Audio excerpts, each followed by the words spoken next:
Hi guys and welcome to Fandom Newbie. My name is Shruti and today I'm going to be recommending some extremely binge-worthy books that I think are great for beginners. Now, when a lot of friends or like family members ask me to recommend books to them, they always have certain criteria. And those are that they want the book to like instantly get them hooked. They want the book to be very easy to read, fast paced, and something that will hold their attention. And a lot of them aren't readers, so they're looking for books that a non reader would like so that they could get into or like develop the habit of reading. So, keeping these three criteria in mind, I'm going to be recommending some books because I feel like there are a lot of people out there who want to start reading but just don't know what book will like hook them instantly.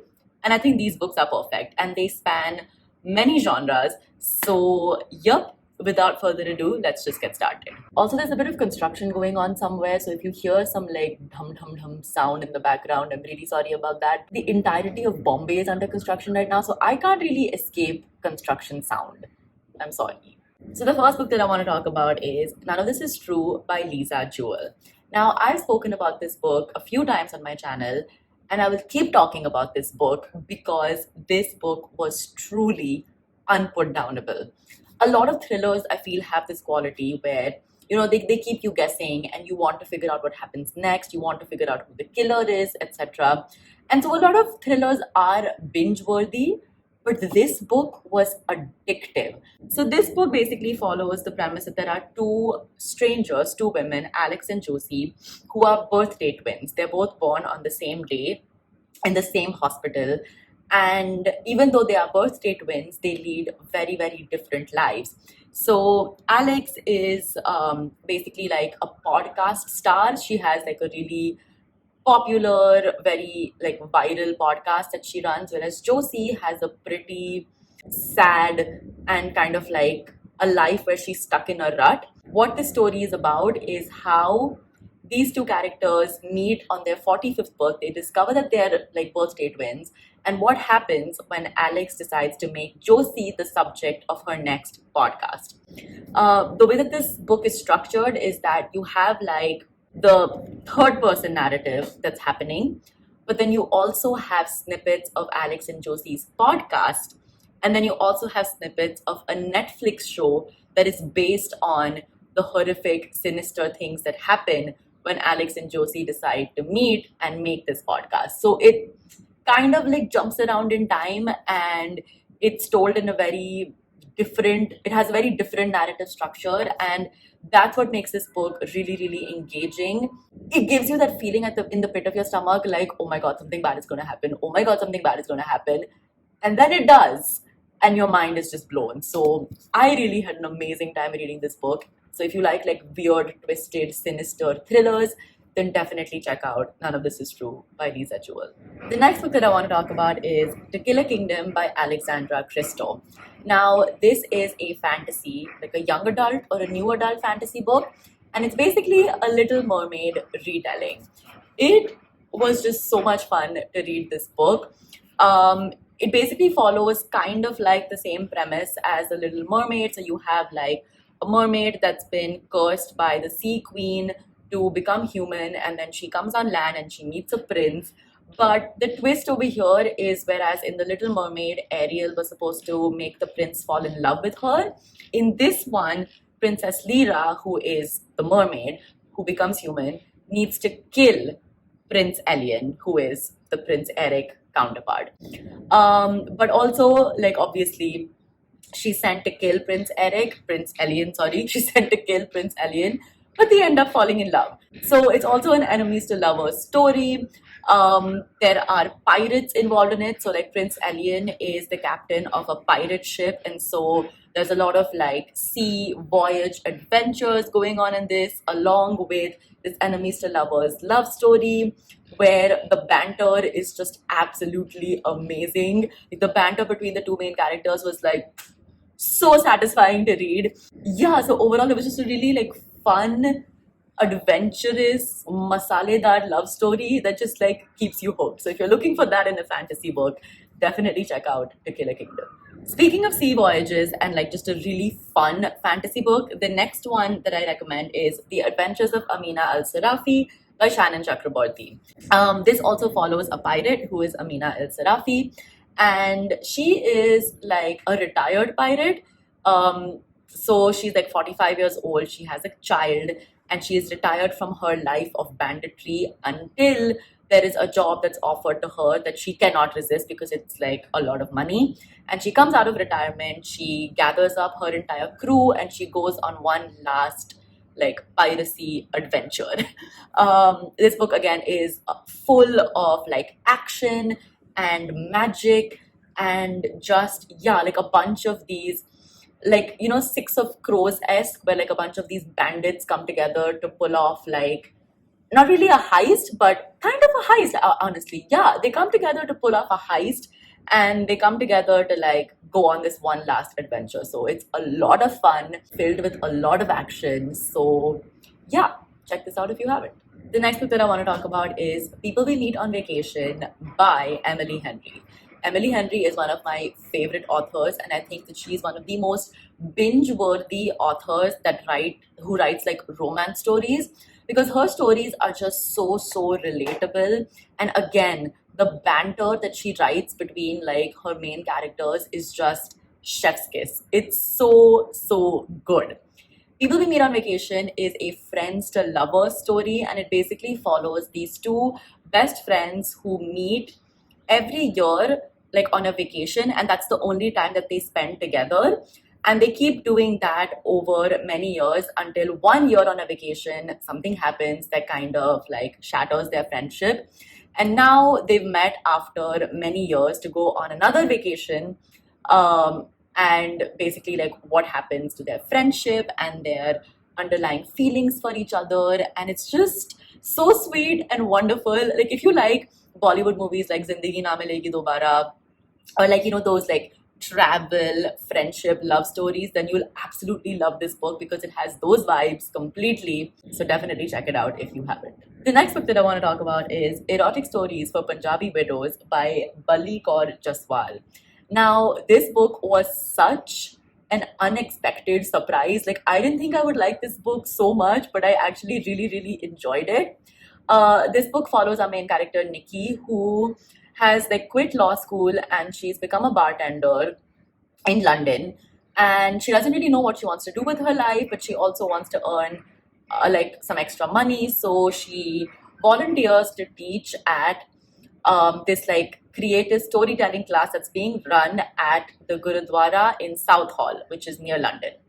And Southall, if you guys don't know, is a very like prominent Punjabi neighborhood near London. So basically, when Nikki is running this creative storytelling English literacy class in Southall, what she doesn't realize is that it will slowly turn into a creative writing class where the Punjabi widows who are there in her class want to tell erotic stories.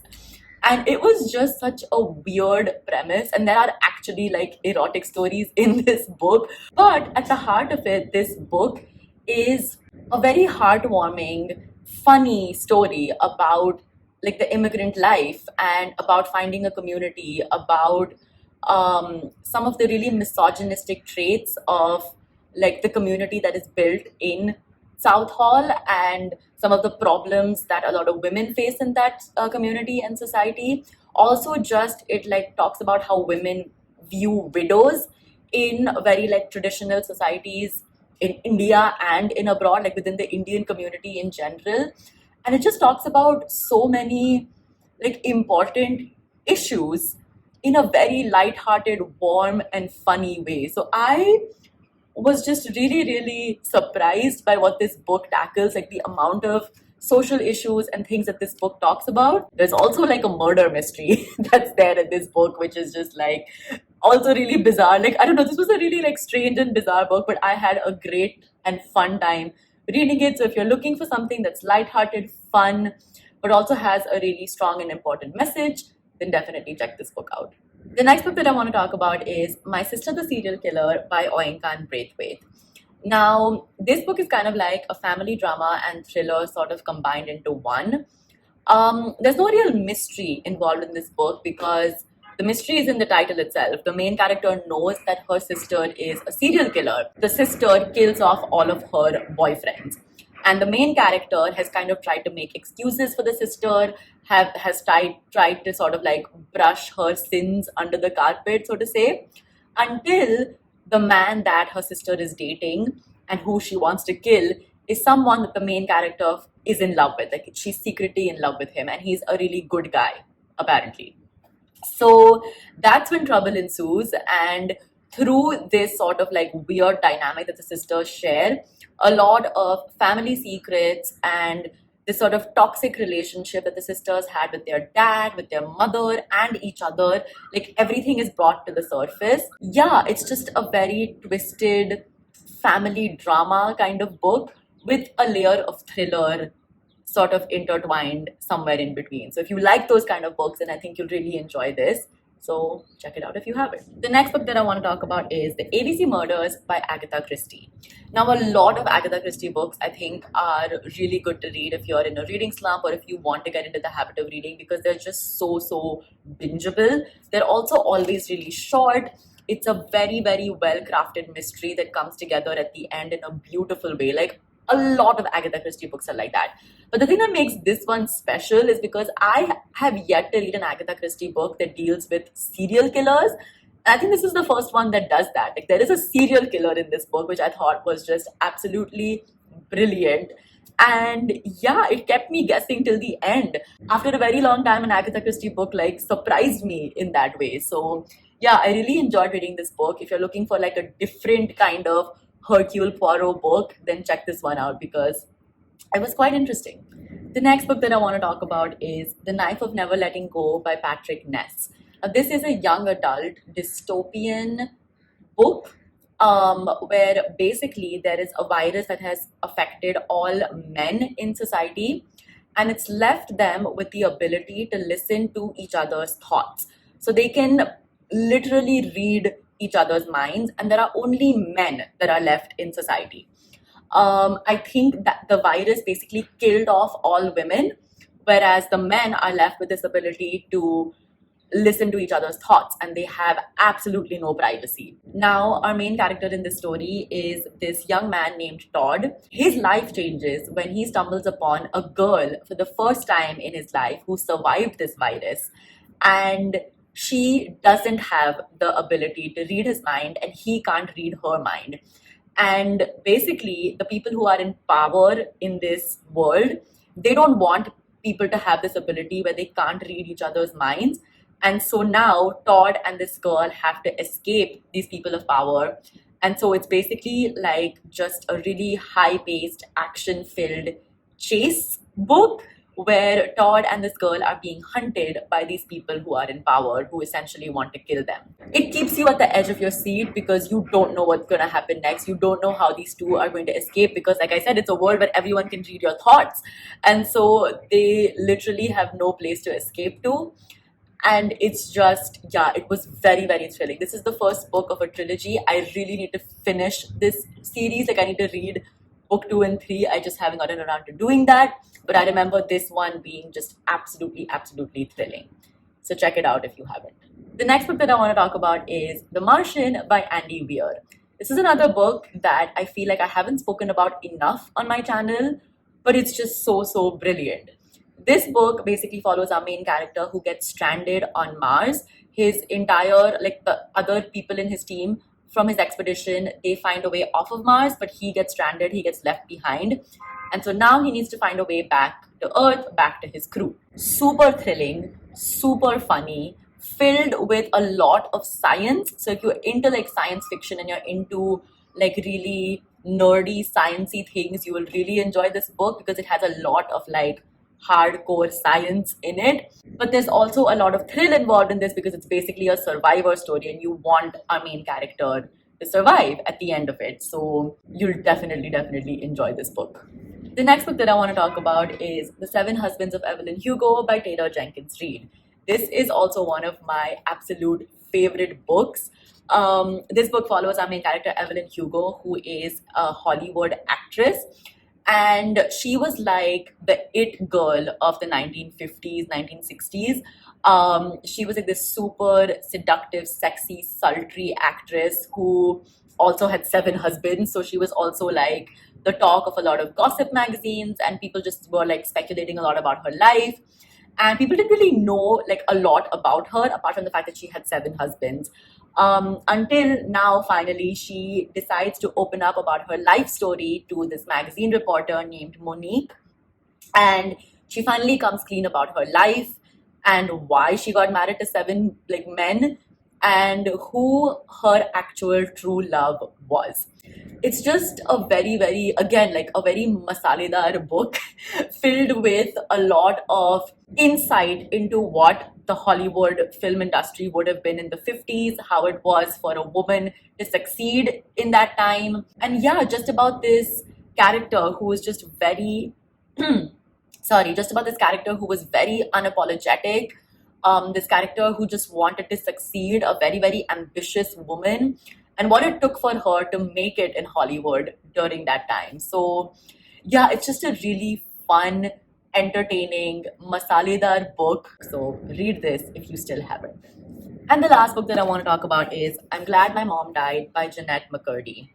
This book is Jeanette McCurdy's memoir, and it basically talks about the extremely toxic relationship that she had with her mother and the mental health issues and eating disorders that she had to go through because of that relationship. This book is just an extremely hard hitting, honest memoir that can actually get quite uncomfortable and disturbing to read at times. It can get kind of like disturbing, but it's very, very gripping also because it's so well written.